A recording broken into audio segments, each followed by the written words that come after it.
So if you've been wondering which drone to buy in 2025, have no fear. Today we're going to go through all of the drones that DJI makes and figure out which one might be the right drone for you if you're looking to get into drones or if you're looking to upgrade your drone.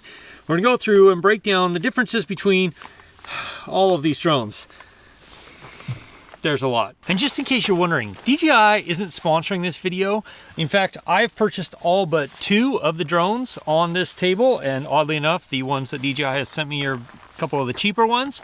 I will tell you which ones those are, but nobody's sponsoring this video. Nobody paid me for this video or anything like that. These are just the drones that I either use professionally or drones that I purchased to review on YouTube. There are other manufacturers of decent drones out there. One is Autel, but I just have never gotten my hands on any Autel drones, and so they're kind of hit or miss as well from what I hear. Can't speak to that personally, but and then there's also Hover Air, which has been making quite a splash in follow drones, which would be similar to Flip and Neo here. And then there's also VFly, which recently released their VFly Copter Mini, which is a sub 249 gram copter that I would love to, bicopter, which I would love to get my hands on, but we'll have to wait and see. And we're gonna break this video down into 3 different parts, which are the consumer drones or the beginner drones, which are probably what most of you came here to see. And then we're gonna move into the prosumer drones, which are still affordable, better image quality, maybe better flight handling, some other characteristics in there. And then we'll also break down into the professional drones, which are the drones that I use to shoot big budgets or big productions, including movies, TV shows. And by the end of this video, you should be able to decide which drone is going to be the right drone for you. But before we start off with consumer drones, we need to talk about the different styles of drones. Now, you've got the regular, normal GPS stabilized drones, and then you've also got FPV drones. The Avata 2 and the Neo can both fly as FPV drones, which essentially means you use some goggles and you can fly and get the feeling of flight because you're actually viewing everything through this camera here, and it's in like VR goggles. So if you're wanting to experience the feeling of flight and the fun of flight, then FPV is a great way to go. The Neo, which is a super inexpensive drone, and honestly, probably the one I would recommend that anybody who's just wanting to see if they want to get into drones get, because it's inexpensive, because it does FPV, and then it also does some of the tracking modes, and it also does photos and all of that.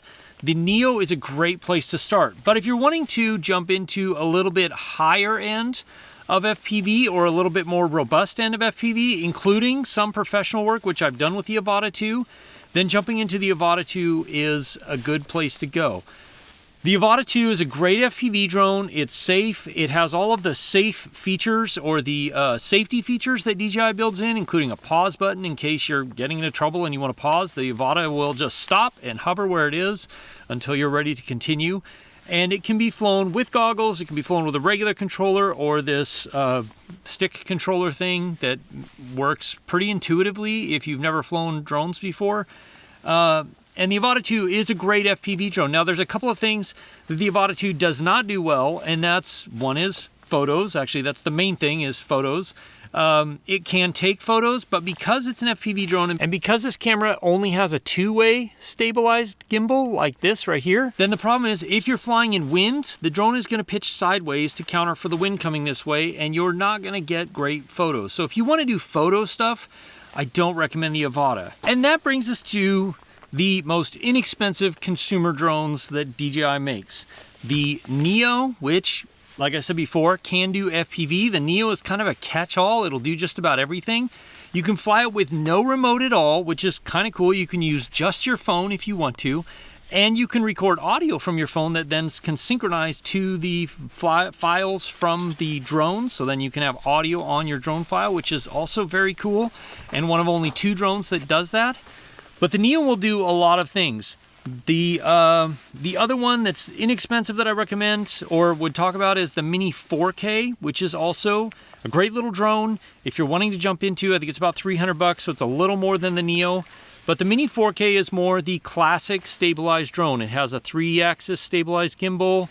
These both have essentially the same sort of video and photo specs, 12 megapixel stills or 4K video. But you are limited to 4K normal. You don't get any sort of log modes or anything like that.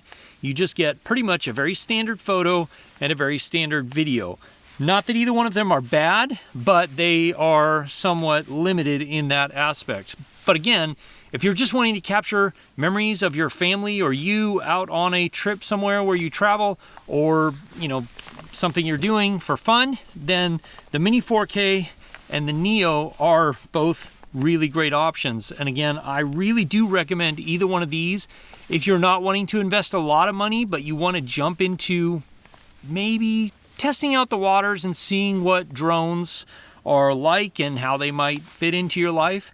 Then this is a great way to go, because you're not spending a lot of money and you're also not risking a lot. Now, while both Neo and the Mini 4K have similar quick shots, one big thing that differentiates the two, other than the Neo can do FPV style flights, is that the Neo can also track from behind and from in front. Very basic, very limited, but it can track. The Mini 4K won't track and follow you through a scene. One more thing about the Mini 4K and the Neo is they have no obstacle avoidance. While they do have some smart features, some quick shots and stuff like that, they do not have any obstacle avoidance, so you need to be very cautious. Now, I don't use obstacle avoidance normally anyway, but you may want to, and that's where we jump into the Flip and the Mini 4 Pro, which are essentially the bigger brothers of both of these drones. The Mini 4 Pro actually has 360-degree obstacle avoidance, and it will film in a much better quality D-Log-M. It also will film just much better quality video and photos anyway, because it has a better sensor. Whereas the Flip also has that same sensor and will also record in D-Log-M and will take those better photos, but they're a little different in how they operate. The Flip is much more like the Neo. You can fly it with no remote at all, you can fly it with your phone, or you can fly it with a regular mode. It does not have any sort of FPV capability, but it does give you a lot of those options for how you want to fly it. And again, actually all of these drones are under 249 grams. So the Flip, though, does come in at a higher price of, I think we're around $700. Prices are changing a lot lately, so the actual links down in the description will take you to the most current prices. But Flip is a great drone if you're wanting to stay under 249 grams but get a lot of smart features, although it only has forward-facing obstacle avoidance, so you need to be aware of that. But it does have these duct covers or protections so that you have a harder time damaging the drone if you crash. That being said, I've crashed this several times, and this is one of the only drones DJI sent me. The other one is the Mini 4K. Everything else I bought and paid for myself. Then we come to the Mini 4 Pro, which is the, I'd say, highest tier of consumer level drone, and at some point, I'm sure in 2025, maybe we'll see a Mini 5 Pro, but the Mini 4 Pro is a fantastic drone.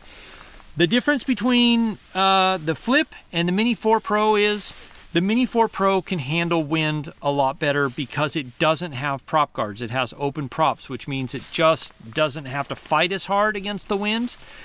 And while the Mini 4 Pro will give you, these will both give you about the same amount of flight time, 28, 27 minutes. The Mini 4 Pro, you can actually get a heavier battery that makes the drone over 249 grams, but it will give you up to 36 minutes. Now, one big feature and one reason why you might want to consider the Mini series is if you do a lot of posting on social media, the Mini series gimbal will actually rotate 90 degrees and give you a true vertical video, which gives you a wider field of view and gives you a full 4K field of view. A lot of these other drones will do vertical video, except for the Mini 4K, but they are cropping in on the sensor and giving you a 2.7 vertical video. So if you do a lot of vertical video, the Mini 4K is actually one of the best, or the Mini 4 Pro and the Mini 3 series are some of the best drones that DJI offers, because they actually will give you true vertical 4K video, and it's fantastic. Now, while these tiny under 249 grams are amazing, especially from a regulatory standpoint, because a lot of times you don't have to register them, or if you're in Europe, it's a lot less restricted. You still do need to obey all the rules, but They are really nice, and especially for travel or hiking or backpacking is super nice because they are super small and very, very lightweight. The downside of that is that if you get into wind and you're filming close to something like yourself, you will notice it in the footage because those drones have to fight a lot harder in wind.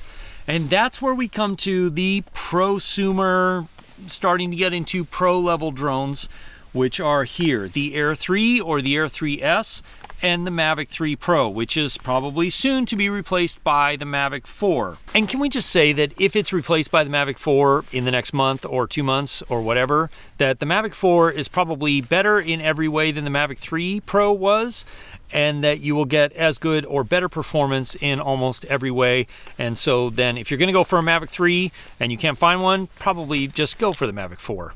One of the biggest advantages of these larger drones is that they're bigger, heavier, they have much more power, so that means they are faster, whereas all of those mini series drones top out at between 17 to 36 miles an hour is about as fast as you can get them going in the best of conditions. These ones will fly between 40 up to 46 or even 60 miles an hour in the case of the Air 3S. So they are much faster, which also means they can handle a lot more wind. But the biggest advantage that the Air 3, Air 3S, and Mavic 3 Pro have over any of the other drones is that they have multiple cameras and multiple focal lengths.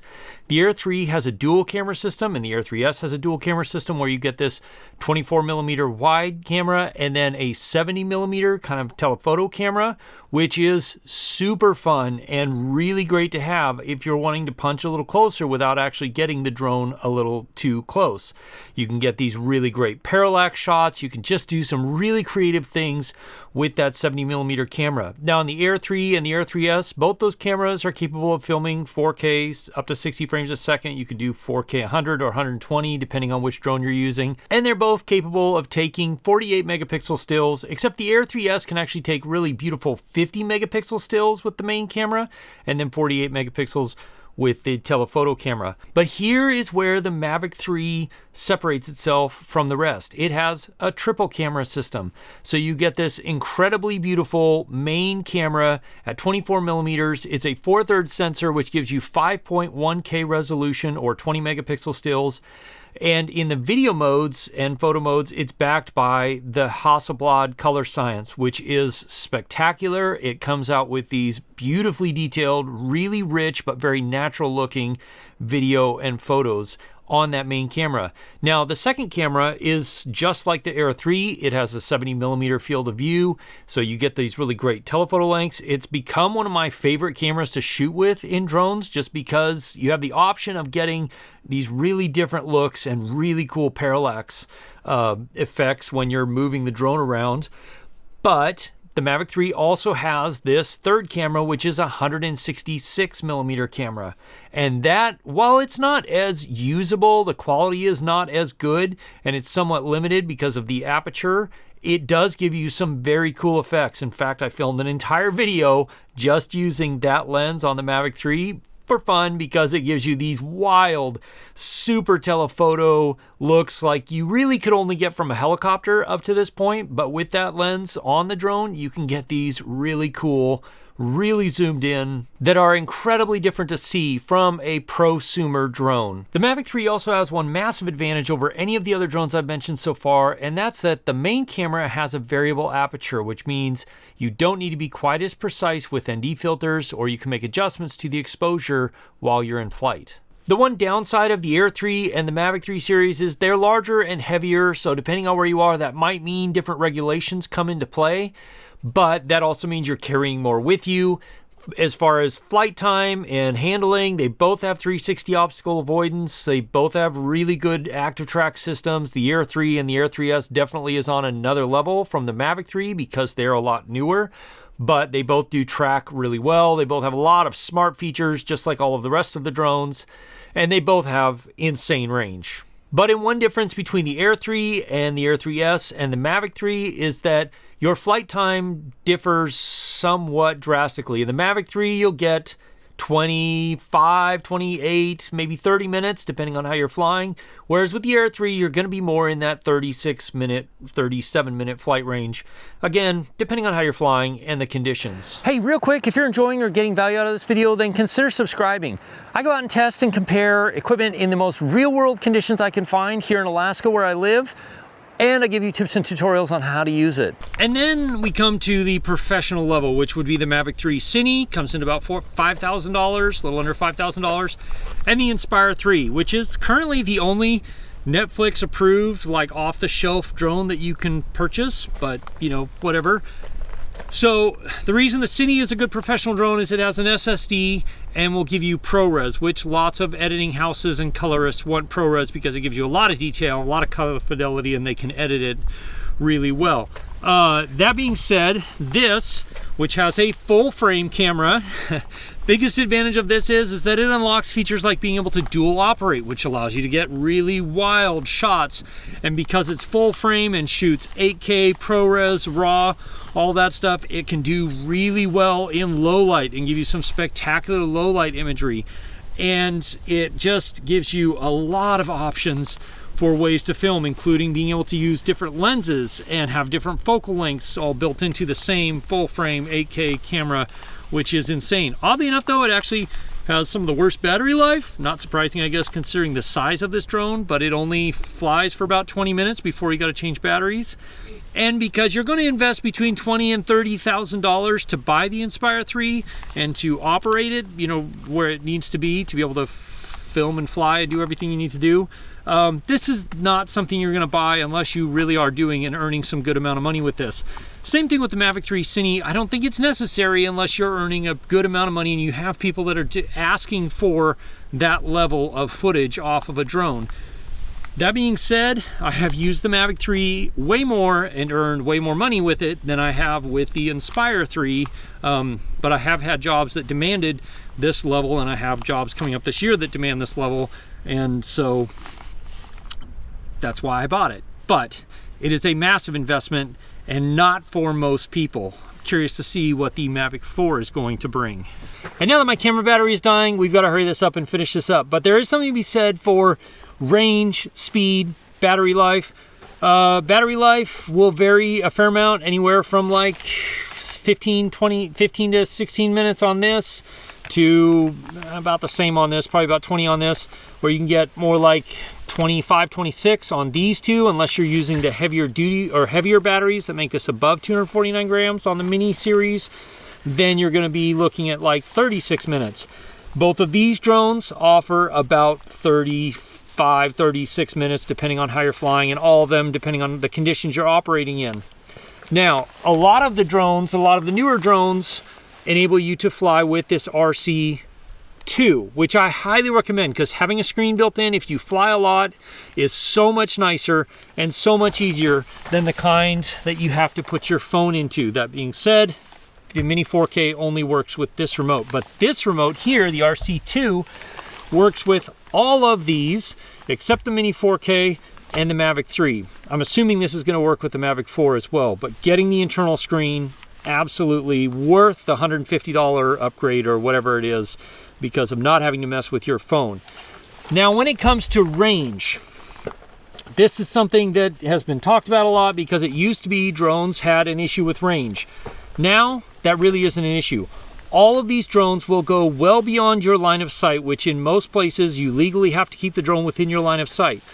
But the reason that it is important to pay attention to range is because when you're in congested areas where there's a lot of other competing RF signals, it will give you a stronger signal link to the drone. So the Neo or the Flip, if you're flying it with your phone, you are not going to get very much range, because you have a very, very short communication distance between your phone and the drone. But as soon as you switch to a regular remote, you're going to get a lot more range. In fact, more range than either one of those probably should ever go away from you. But range really isn't an issue anymore. It's more about battery life. And that, honestly, if you're getting anywhere near 20-something minutes per battery, that is plenty. Get a few extra batteries, get the Fly More kit, and you will be good to go. If you're wanting to check any of these drones out, they're all linked down in the description, and those are affiliate links, so they will help support this channel and help me make more videos like this. But next, you're gonna watch this video right here. I'll see you over there. As always, if you have questions, ask me in the comments below, or join my live stream, which happens most Wednesday nights at 4 p.m. Alaska time, 8 p.m. Eastern. We can have more of a conversation. I can answer questions that maybe I didn't get to in this video. I'll see you again soon in the next one. Cheers.